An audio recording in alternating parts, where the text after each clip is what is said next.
Hey everyone, welcome back to another episode of the GSD show. I'm Mike Garcia, and today it's a bite episode. I really want to spend time talking about sales process because we have talked about sales quite a bit. We've talked about sales training, and we've talked about overcoming objections in all previous episodes, which is fantastic. But I really want to make sure that you and your team have a chance to really listen to this and understand the importance and appreciate the importance of having a really great sales process in place.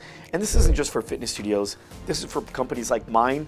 This is for companies like restaurants and hotels and everyone you can imagine. Even McDonald's has a sales process, and as crazy as it is, you probably don't even recognize it because they're just 16, 17-year-old kids behind a register just taking orders and then giving you a bag with all of that in there. But in reality, they're doing things that you'll remember but you didn't really catch on to because you weren't looking for a sales process. So for example, when they say something like, would you like fries with that?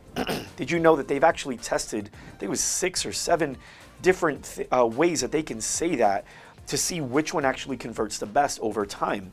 So they said, would you like us to add fries to your meal? Would you like to add French fries today? And would you like fries with that actually converted the most amount of customers into upselling and getting French fries added to their order? And I believe it's more than a third of people actually get the fries when they ask for it. And the same thing with biggie size. Would you like the biggie size? I think that's what it is. I haven't gone to McDonald's in a while.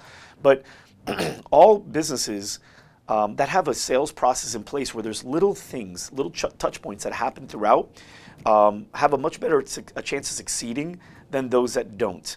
And so with fitness studios, it's the same way. There's a lot of really great companies that have great sales processes.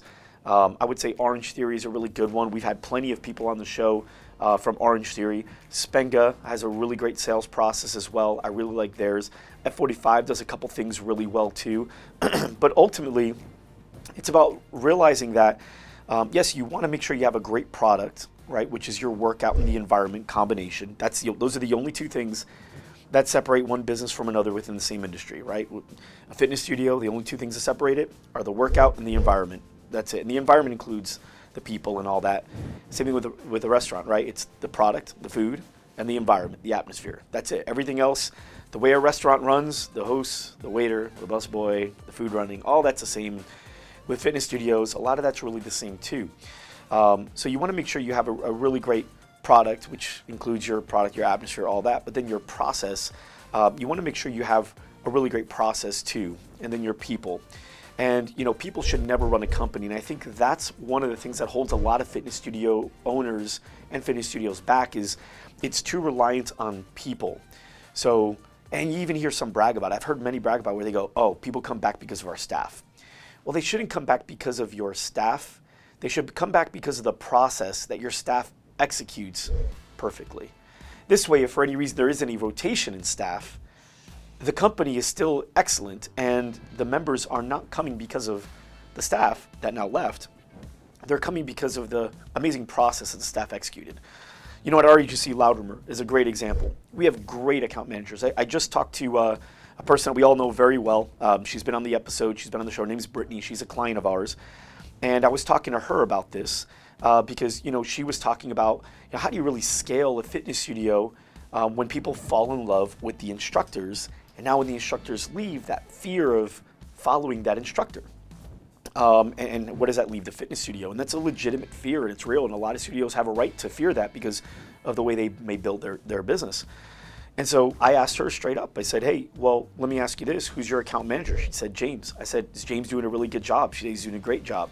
I said, great. If James were to leave and go to another agency, would you follow him? You'd be honest, but would you follow him? She said, no. And I said, why not? She's like, because it's more than just, she immediately caught on, right?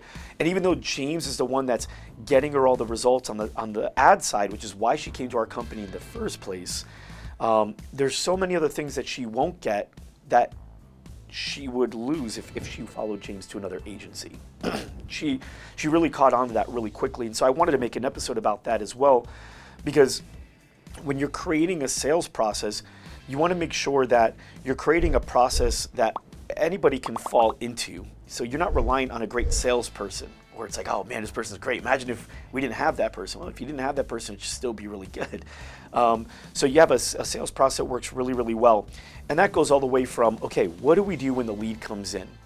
Do we call them? Great. How do we call them? Do we text them? Great. How do we text them? Do we follow up? Great. How do we follow up? What's the frequency? What time do we do it? And then how do we leave the notes for those follow-ups so that if another salesperson has to follow up as well, they know exactly where that process is. What CRM do we use for that? When we do leave notes, what do we leave, right? So for us, we put LM, comma, email, and then that means we left a message and we sent an email, and then we paste the email that we put. So that's the way we do it. When you have a demo, great. How do you actually set that demo? If a lead calls in, how do you take the call? What's the script? So, in previous episodes, we've talked about how I answer the phone. And thank you for calling Loud Rumor. This is Mike. May I ask your name, please? There's ways to do it and ways not to do it. And by the way, there's really no wrong way to answer the phone short of cursing and just being dumb, right? But the way most people answer the phone, thank you for calling, Mike's Fitness. This is Mike. How can I help you? Thanks for calling Mike's Fitness. Mike's Fitness is Mike. Those aren't wrong. They're just not as effective, right? So most people that are working out, they're not working out wrong. They can just work out better because what they're doing is definitely better than sitting on the couch, right? Moving is good. Answering the phone is good. But there's ways to do it where that you don't get that question right off the bat, which is, how much do you guys charge for a membership? Or, what do you guys charge there, right? And we don't want to get that. And so I talked about that in previous episodes, how to avoid that. But what does your fitness studio have in place for certain objections? How do you overcome it? How about sales training? What process do you have in place? How often do you do sales training, right? When you book the lead, what's the script for it? When you confirm the lead, what's the script for it? When the lead shows up, what's that exact experience like? Could I go ahead and have every one of my salespeople or instructors, if they do the sales as well, could I have every person take me through the exact same experience to make sure that everyone's getting that same experience? When I go to demonstrate pricing, how do I present it? Is there a process for that? Once the person says yes, how do I accept payment? What's the process for that? Once they run their card, how do I upsell them at the point of purchase, which is the best time to upsell? So saying, would you like to add supplements? Here's how we actually do that today. Or would you like to bump up to this account if you do this, or to this program if you do this? This is what happens. Or would you like to add a additional blank? Whatever it is, upselling at the point of purchase is the best time to upsell. They're already in mode, they're going, they're excited about the new program. You know what most people do once they get a fitness program anyway? They go out and buy new workout clothes. They go out and get supplements. They go out shopping for new healthy food because now they're in the mode of like, okay, I'm gonna do everything I can to get the most out of this. And who better to do it than you, right? The person that's literally giving them things that complements the program best that you built, right? So how do we upsell? What's the script for that? Once we're done and the sale's done, what do we say next? What's the script to prepare them for? Okay, here's what to expect next. Or here's what you should do next, right? Letting them know what's next. Do we give them anything so they can take something home and have something tangible, which eliminates buyer's remorse? How else do we eliminate buyer's remorse? Do we call them the next day or later that day to text them a thank you? So all this, I know it sounds like a lot, guys, especially if you have none of those in place. All of that is a sales process. All of that, and even more, guys, I'm just getting the ball rolling here. But all of that is important to have a documented step-by-step process of like, here's what we do, and here's what we do in every single step of the way. And when you have that, you'll notice that your company is more consistent and your members are going to be speaking the same language. Your employees are actually going to be happier because they know what to do. Now, if you're thinking to yourself, oh my gosh, this is so inauthentic to have a process for everything.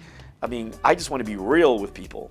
No one says you have to be fake. You're the one building out the script, so just build them out the real way in the very beginning.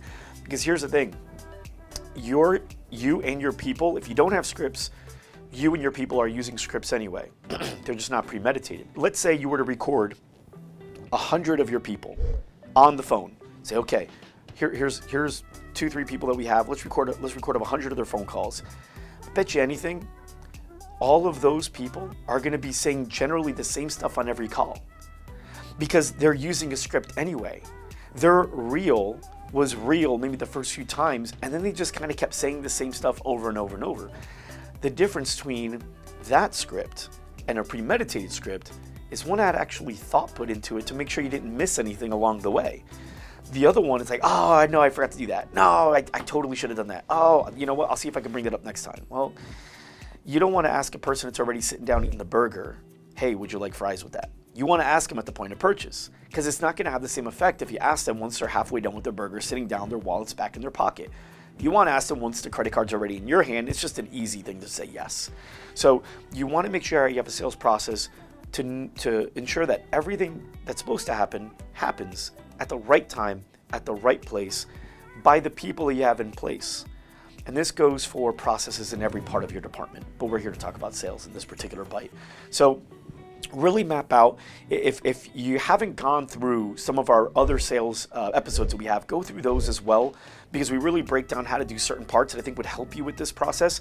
Also, if you haven't been to whatislrvt.com, again, that's whatislrvt.com, we just literally hand everything to you as far as the most successful sales processes end to end, so you just know exactly what to do. Even provide a coach for you so you can be guided on exactly how to do each step of the way. That's what a professional does. When you think of any professional in any capacity, they have a process. A professional orchestra has a script, okay? They call it music sheets. And they follow the music sheets exactly, because if they do it, the music works the best, it sounds the best, and people want to keep doing it over and over, and everyone, regardless of which concert they go to for that orchestra, has the same experience. Concerts. J-Lo gets out there, she has the exact same routine. No matter what city she goes to, every city is going to see that same flow. It's a process, okay? Actors, I mean, you're an actor. What's the first thing you get as soon as you sign the contract? You get handed a script, and you have to memorize that script, and you have to deliver that script, right? Basketball players, NFL players, their scripts are called plays, and they run those plays. Guys, junior high, I was in basketball. Junior high, we had plays. So the question is a junior high basketball team running their business of their team better than you? Do they have better systems and processes than you do to make sure that every play throughout the entire game and every game is done at the best level they possibly can? And also, what that basketball team does as well, we practiced every day when we weren't playing games, so that when we did run those plays, they were executed perfectly. So you may have plays, you may have scripts, but do you practice them daily? Do you practice those pieces daily so that when you get in the game, you get in that pitch, you got a person going through your sales process, you're executing them at least as good as a junior high basketball team, but hopefully like a pro, where they practice more, they practice harder, and they bring in the best to help them make sure that they get the best plays possible for the team that they've built. Guys, thank you so much for listening to this Bite episode today. Make sure you check out whatislrvt.com to learn more about what I was talking about earlier. Subscribe to our channel, like and comment if you like this episode, and we will see you next week. Thanks for watching. If you like this episode, make sure you subscribe to our podcast on iTunes, Spotify, SoundCloud, Google Play, or YouTube. And to watch more episodes and get exclusive links from each episode, go to gsdshow.com.